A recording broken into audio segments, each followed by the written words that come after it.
2 baskets of figs. What a story. Just to review real quick, there are 6 stories here from the book of Jeremiah.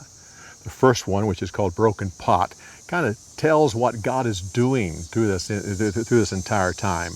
The burning book, the second book, is the calm before the storm. Now this is the third story, the 2 baskets of figs. And this is the first and second captivity. This is the first and second time that people are taken off the land and taken away.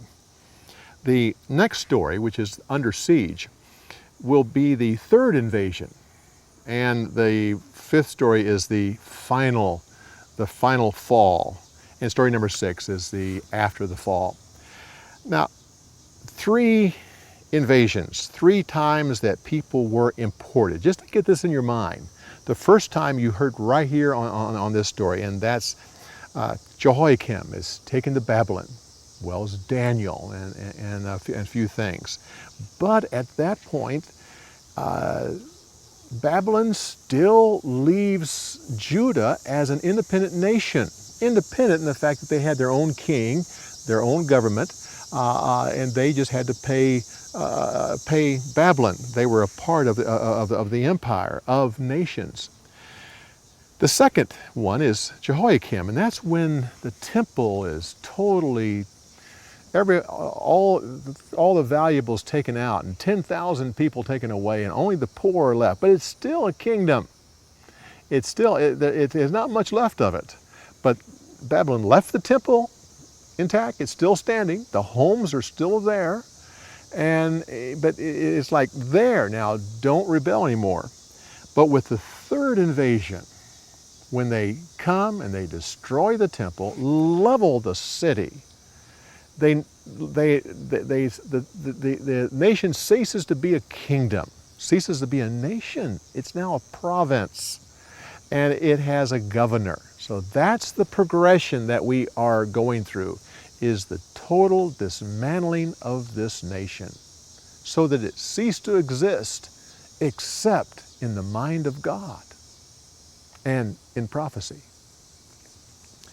Well, Jehoiachin becomes king when he's 18 years old, and now he's the son. Now, when you read Chronicles and Kings, you read that he was a brother of Jehoiakim, and that Zedediah was also a brother. Well, actually, in Kings it says son and uncle. The truth of the matter is, what's really said is relative. He's a relative. The translators, the people who translate it, try to help us to understand, and some feel that it was a brother, others it's a son, uncle. But it's actually relatives. And you say, well, what they're trying to do is judge how old people were, and that this ought to be a son or this ought to be an uncle. No, you can't go by that, because kings were having children at 12 years old. And they were having children long beyond, with their many wives. They were having children later in life as well. And so you really can't go by that. Just to point out the 2 reasons in Scripture, Paul points it out very clearly, 2 reasons for this captivity. One is the sins of Manasseh, the child sacrifices. Ammon and Manasseh were involved in that, and God said, that's enough, that you have gone too far. I'm taking you off the land. I did the same thing in other nations, and I'm not going to let you get away with it. But also, the 70 years. The second reason is that the people of Judah violated the laws of God in how they treated the land. They were to let the land rest every 7th year, and they didn't do it. There was no crop rotation, there was no resting the land. They just farmed it year after year. And 490 years went by.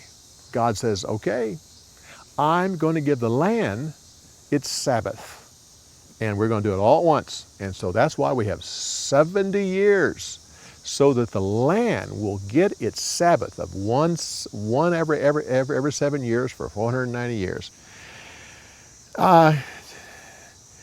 Quite a series here, quite a series of stories as we go through.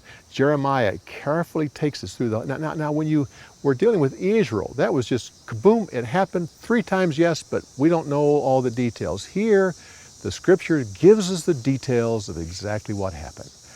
I trust you're enjoying learning more about this transition between the divided kingdom and the captivity, and that is the fall of Jerusalem. Come back next week when we continue on with more insights on the story of the week. We'll see you next week.